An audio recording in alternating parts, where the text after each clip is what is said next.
Welcome everyone. My name is Amanda and I will be introducing and moderating today's session. The topic of today's webinar is how to counter alcohol industry tactics using policy tools.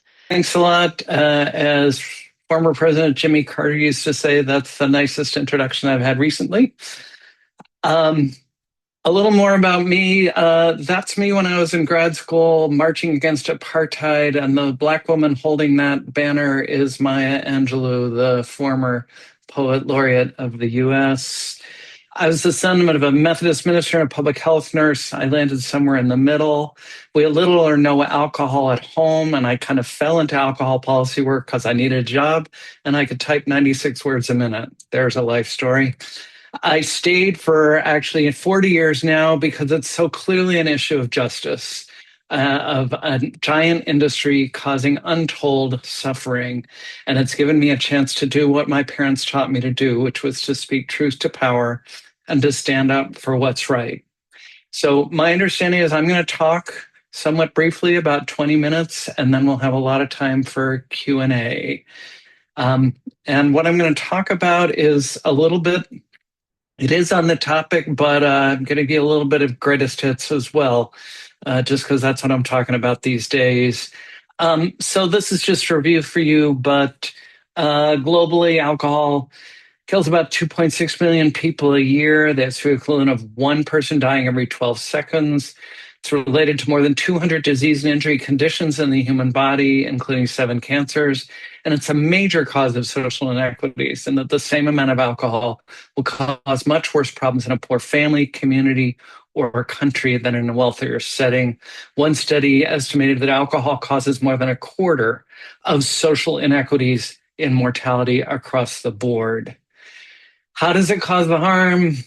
Over the long term, liver disease, heart disease, cancer, acutely violence, homicide, suicide, child abuse, violence against women, unintentional injuries, road crashes, falls, drownings. And then it's also a contributing factor of infectious diseases such as HIV and tuberculosis.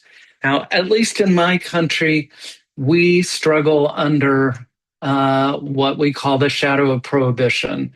And I'd just like to start this because this book has so changed my outlook on everything I do. Mark Schrad is a historian at Villanova University, and these are quotes from his introduction. He starts the book by saying everything you know about prohibition is wrong. And he looks at prohibition globally as part of a long-term people's movement to strengthen international norms in defense of human rights, human dignity, and human equality, and against traditional autocratic exploitation.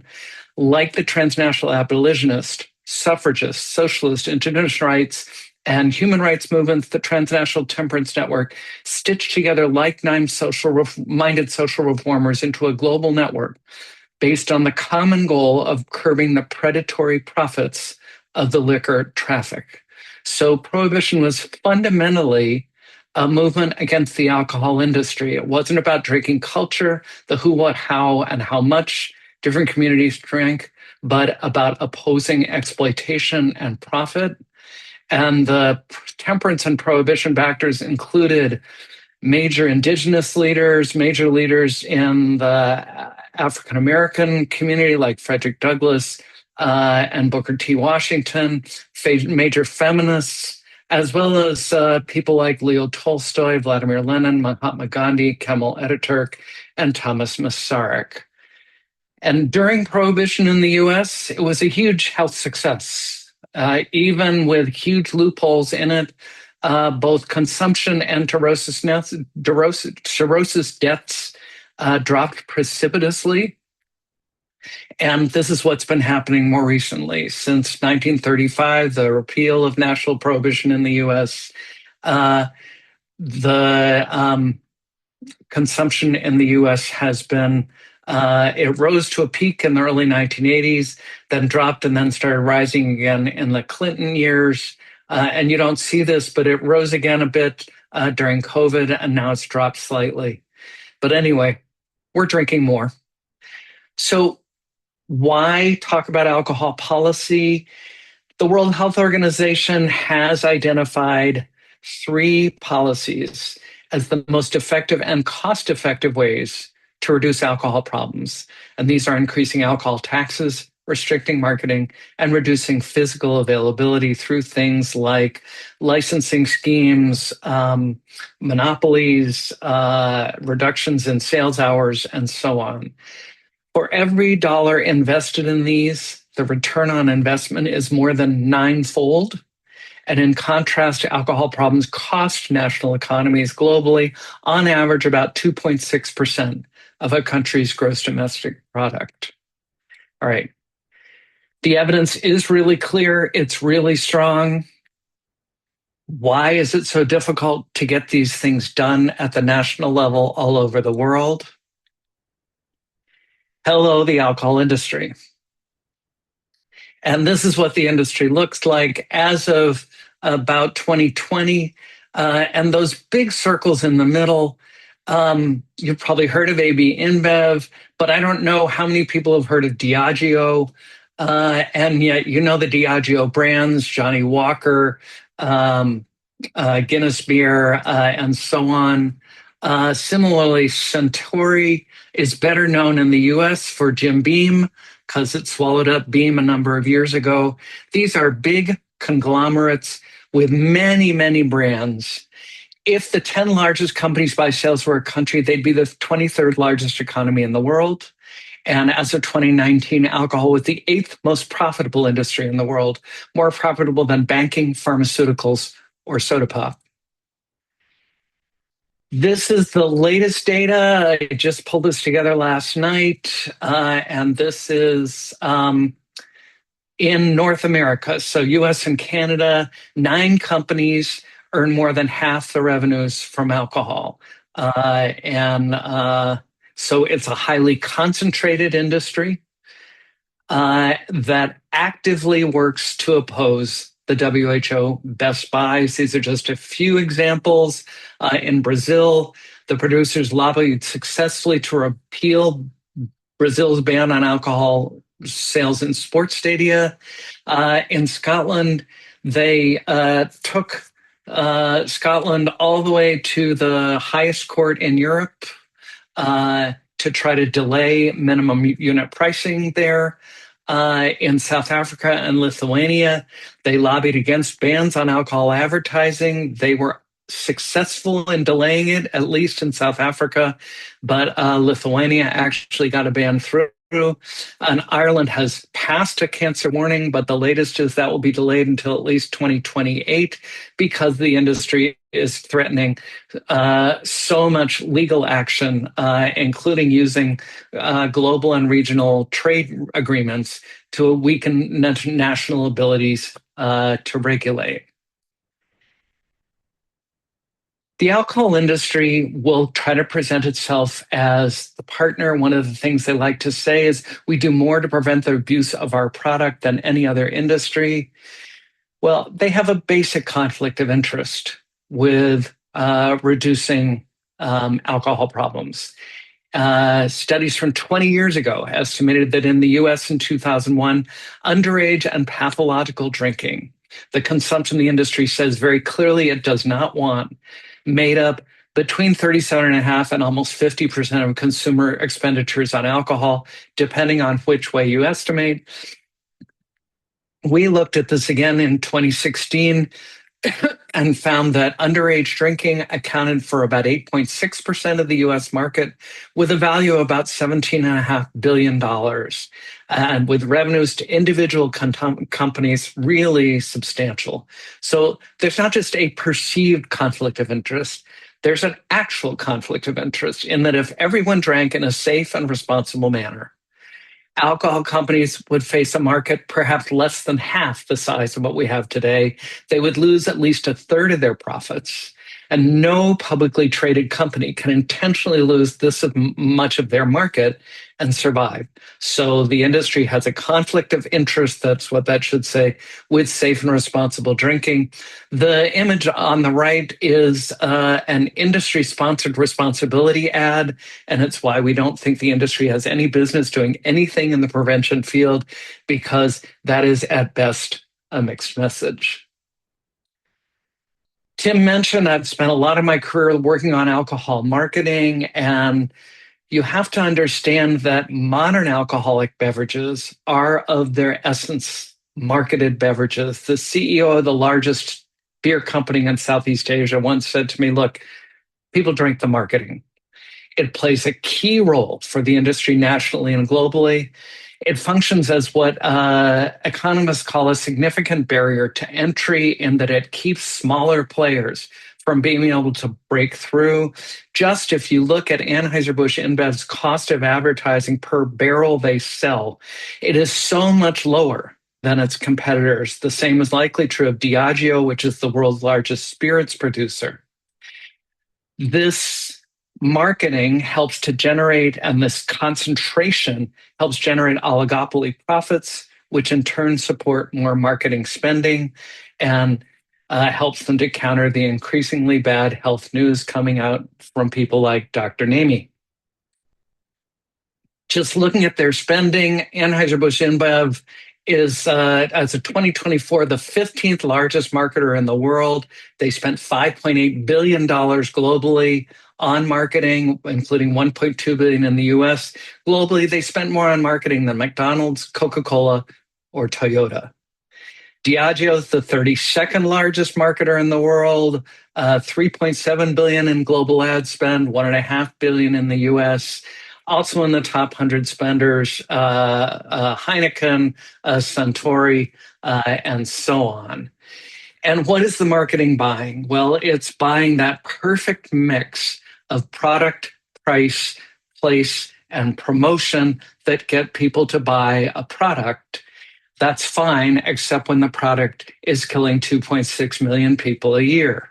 So things like, and these are relatively new developments, this is actual Coca-Cola branded Jack Daniel's whiskey.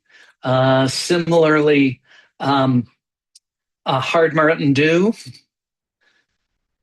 Oh, and we're not getting the sound. Too bad. But you'll get it from the images. People are doing incredibly risky things in their desperation to get this wonderful new product, Hard Mountain Dew. This is George Clooney advertising tequila. And then this is on Facebook. If this isn't you after Thanksgiving, you're doing it all wrong. And then this is a picture I took in the Philippines of a local alcopop with the tagline, "So good you'll get hooked." Any number of messages promoting heavy drinking, high-risk activities while drinking, etc. And the main way, of course, they regulate their marketing is through self-regulation. The Distilled Spirits Council of the U.S. has a marketing code, and it says, among other things, beverage, alcohol, and advertising and marketing materials shouldn't primarily appeal to individuals below legal purchase age. But apparently it's fine to quote the famous children's book author Dr. Seuss with a tagline that's clearly about peer pressure.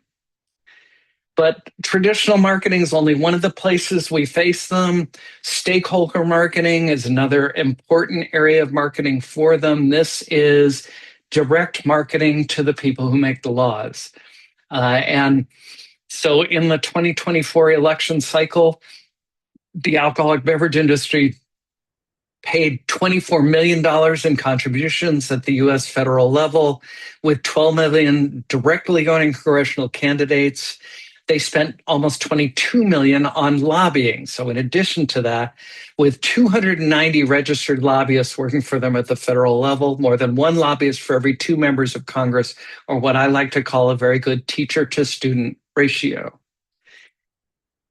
And of the best buys, marketing is perhaps the most important to the industry. They hate tax increases, but they will generally pass those through to the consumer. That's what the research has found. The physical availability restrictions, they can usually work around, weather, etc. But marketing deprives the global products of their differentiation and the global producers of the comparative advantage in market dominance. And more to the point, in 40 years in the field, I was never attacked so uh, energetically as when we took on marketing. So from 2002 to 2019, I ran something called the Center on Alcohol Marketing and Youth. First, we were funded by two large US foundations. We produced 26 reports showing over and over again that the industry was putting their advertising in places where kids were more likely per person to see them than adults. We generated more than 2,500 news stories just over those 6 years. And we contributed to the first ever legislation in the US Congress devoted to underage drinking. We then shifted to CDC funding. We got 2 rounds of 5-year funding, published 18 more reports and 14 peer-reviewed articles.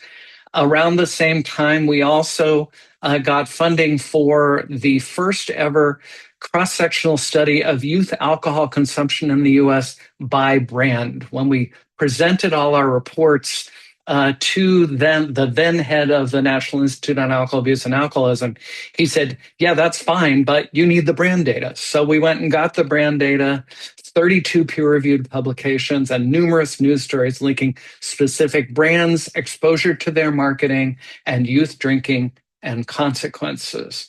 Well, what did the industry do? The first thing they did, they went to the funders.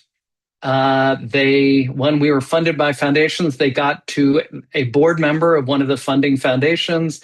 It resulted in an audit of all of our publications, and we were required to make a very slight word change in how we communicate our findings, which you just heard me do. You see more alcohol ads per person than adults.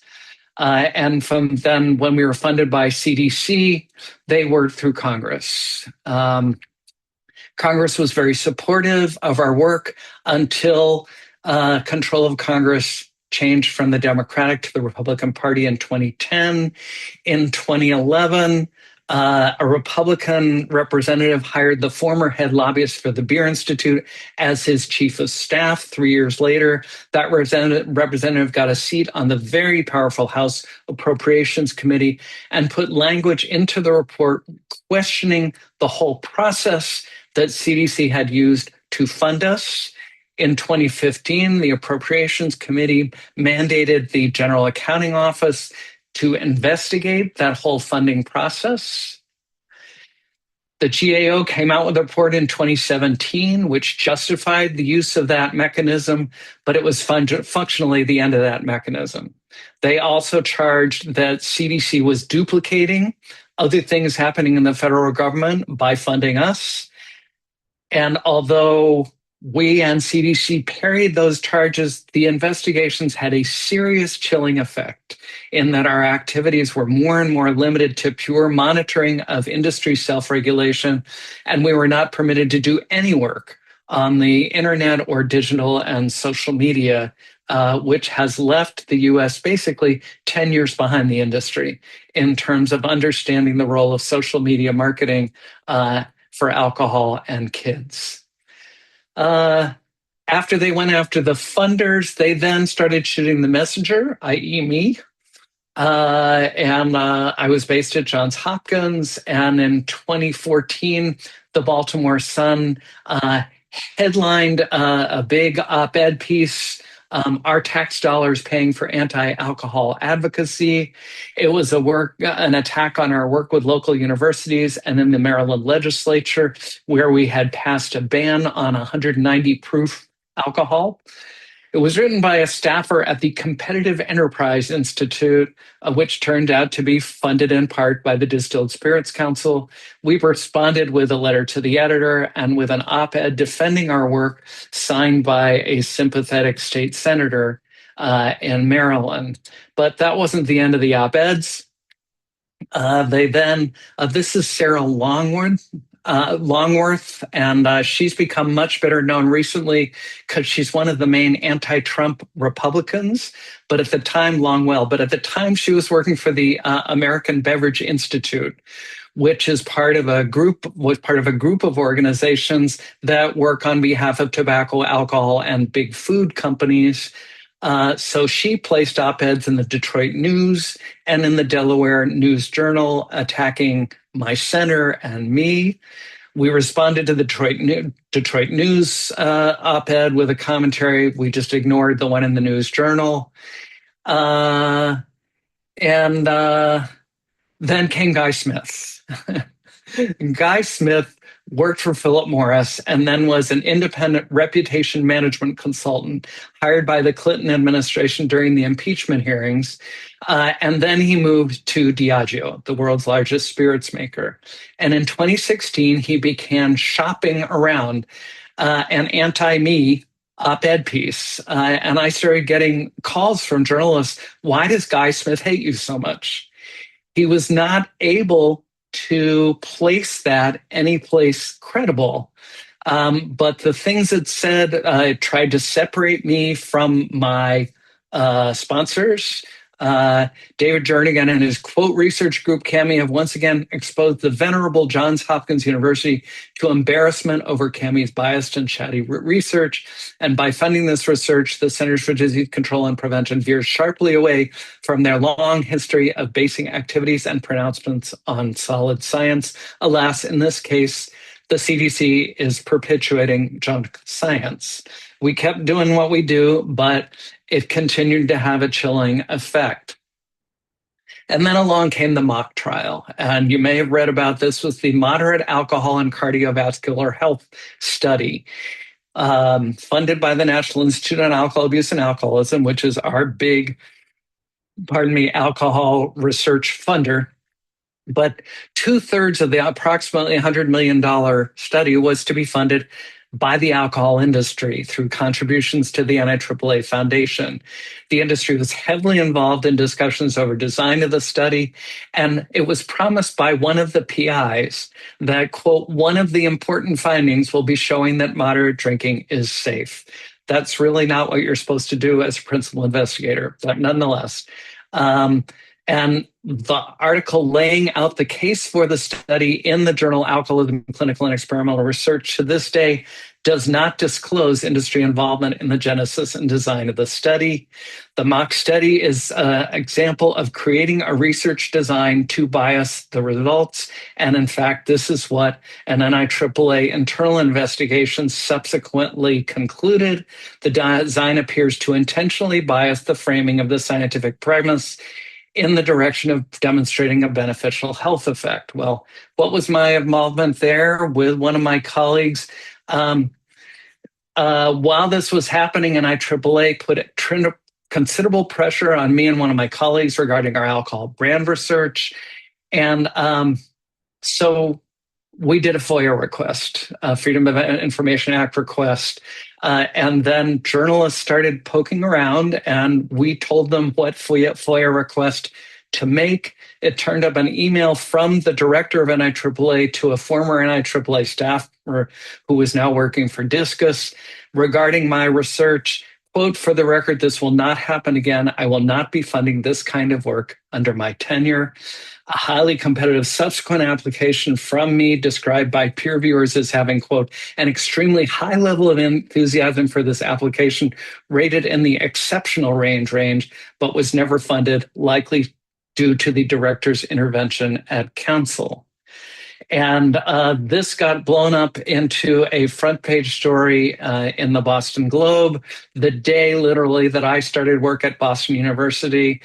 Did alcohol industry pressure lead NIH to stop funding a BU professor's research on advertising?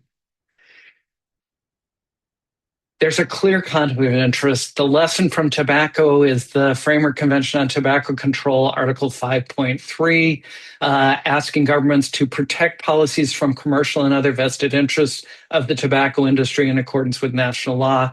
We have nothing like that for alcohol, but here's what former WHO Director General Margaret Chan said. The development of alcohol policies is the sole prerogative of national authorities. In the view of WHO, the alcohol industry has no role in the formulation of alcohol policies, which must be protected from distortion by commercial or vested interests. Trouble Brewing, which is what I was asked to talk about a little bit. It's a new publication from Vital Strategies, which is the group behind the Global Alcohol Policy Initiative, for which I'm a senior advisor. And one of the things they do in that report is they just do a nice list of the strategies that tobacco and alcohol industries have in common. And I have gone over and given you examples of various of these as I've talked today, but these are nice comprehensive lists. Similarly, Nick Freudenberg at NYU wrote the book Lethal But Legal: Corporation Consumption and Protecting Public Health, a very similar list of things that these corporations do. The strategies are incredibly predictable. And the main pushback to it is, on the one hand, to keep doing the knowledge creation work that we do, which so effectively undermines the industry's ability to present itself as a friend of public health, but also to recognize that, as McKinley and Marceau said 25 years ago, politics is an essential part of an effective public health. Alcohol policy is political, and we have to be political as well. Thanks. I'll stop there.